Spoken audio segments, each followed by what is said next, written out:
Bismillahirrahmanirrahim. Assalamualaikum warahmatullahi wabarakatuh. Sahabat dan sejawat yang saya hormati, hari ini kita akan mulai tentang mentoring bisnis apotek.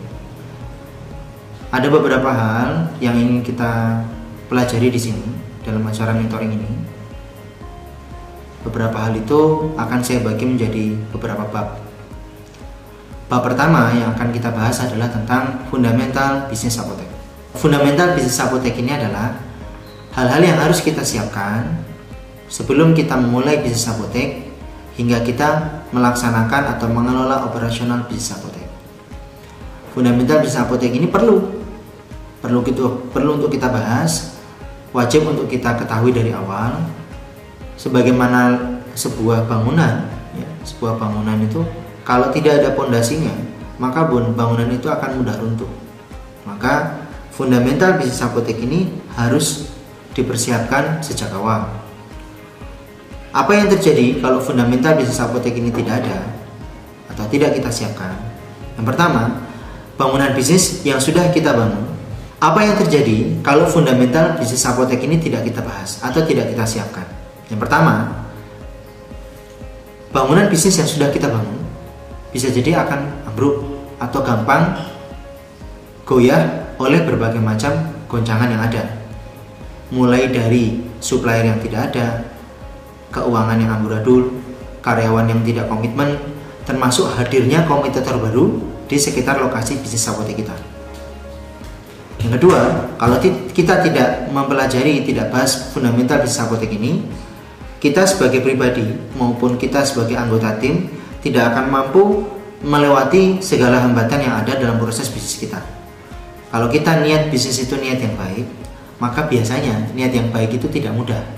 Banyak sekali aral, rintangan, ibarat jalan para pejuang itu kan tidak lurus-lurus saja, terjal mendaki. Kalau kita tidak mempelajari bisnis apotek ini, tidak mempelajari fundamental bisnis apotek ini, kita akan gampang menyerah atas segala hambatan yang ada.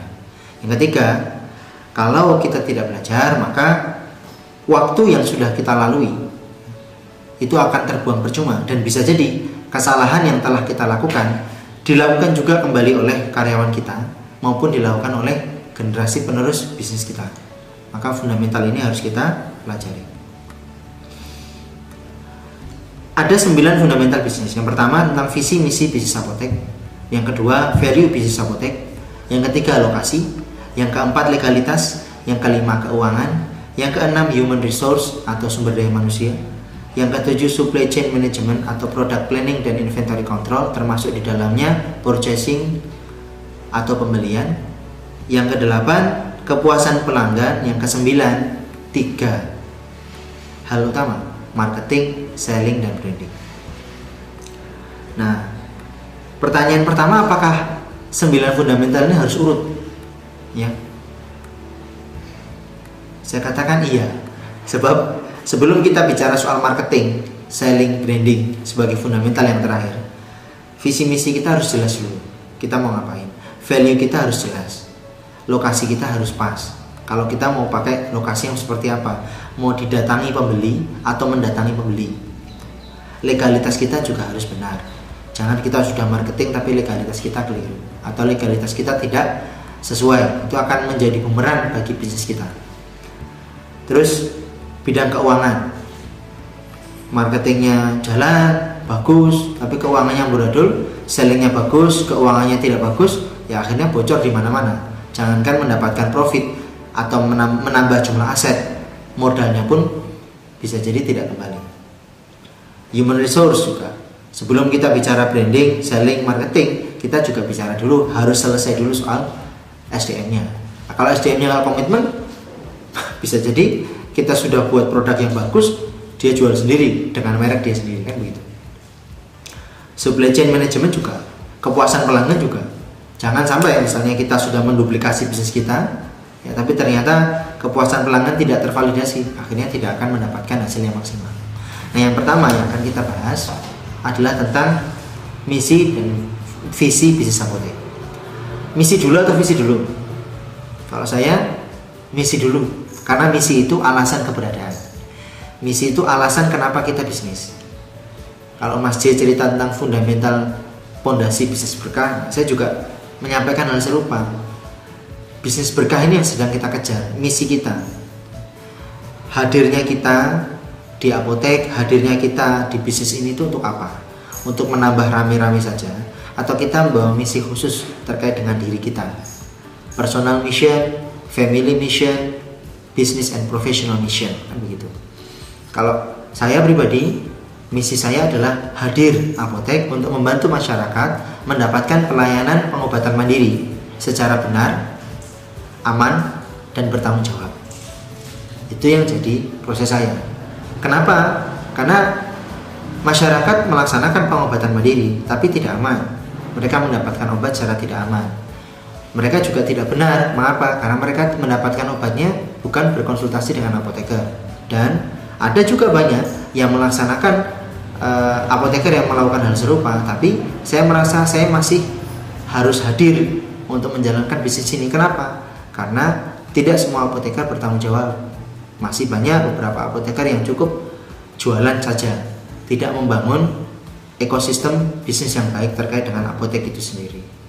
Mereka hanya jualan, tidak memproduksi, tidak meracik, tidak memberikan pelayanan yang terbaik bagi pasien, termasuk tidak melaksanakan asesmen dengan benar, tidak melaksanakan care plan secara proporsional, dan juga tidak melaksanakan follow up dengan baik.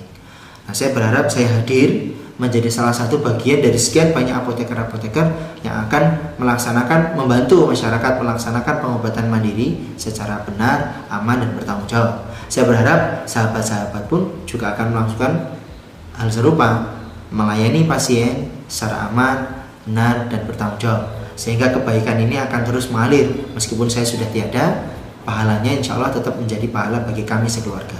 Inilah misi. Nah, misi nanti yang akan membuat bisnis kita itu menjadi lebih berharga. Saya sampaikan ini kepada keluarga saya sampaikan kepada orang tua saya, doa dan sebagainya itu menjadi lebih baik. Sebab kalau kita punya misi, maka apa yang sedang kita bangun sekarang itu bisa diteruskan oleh keluarga kita, dan keluarga kita pun juga tidak akan merasa khawatir atau merasa apa yang sedang kita bangun ini tidak berharga. Atau begini, kalau kita punya misi dalam sebuah bisnis, maka keluarga kita akan dengan senang hati meneruskan misi kita. Kalau kita punya visi, punya pikiran ke depan mau seperti apa, misalnya saya sampaikan kepada keluarga saya bahwa apa yang ayah bangun di apotek ini adalah sesuatu yang akan ayah wakafkan di masa yang akan datang. Maka saya berharap putra-putri saya juga akan melanjutkan bisnis ini, karena bisnis ini adalah bagian dari wakaf ayah saya, bagian dari wakaf keluarga kami, kira-kira begitu. Nah, ini akan menjadi ruh bisnis itu, tidak sekedar mencari profit, tapi juga mencari banyak sekali keuntungan yang tidak bisa dinilai dengan uang. Ketika kita punya misi dalam sebuah bisnis, kita juga akan lebih sahabat dan sejawat yang saya hormati, kita mengenal ada dua hal ya. Yang pertama nasab, yang kedua hasab. Nasab ini keturunan. Saya putra dari Suyanto, putra dari Sulaiman. Arif putra dari Suyanto, putra dari Sulaiman. Itu namanya nasab. Kalau hasab itu adalah sesuatu yang telah dikerjakan oleh kakek saya, dikerjakan oleh ayah saya, dan sekarang saya kerjakan dan nantinya akan dikerjakan oleh anak-anak saya. Sebuah karya yang baik, sebuah karya yang membuat kami itu mengambil peran di masyarakat, mengambil peran kebaikan yang kemudian bisa kami harapkan mendapatkan pahala di sisi Allah. Itu namanya hasab. Ayah saya atau kakek saya sebagai petani memproduksi sesuatu, ayah saya juga memproduksi sesuatu, berdagang. Saya pun juga akan melakukan hal serupa. Namanya visi misi keluarga. Artinya jangan sampai kita berbisnis itu hanya sekedar mencari uang saja, tapi juga bagaimana kita mendidik sebuah generasi, mengambil peran, meneruskan kebaikan yang sudah dilaksanakan oleh keluarga kita teruskan oleh diri kita, dan diteruskan nanti oleh anak-anak cucu kita.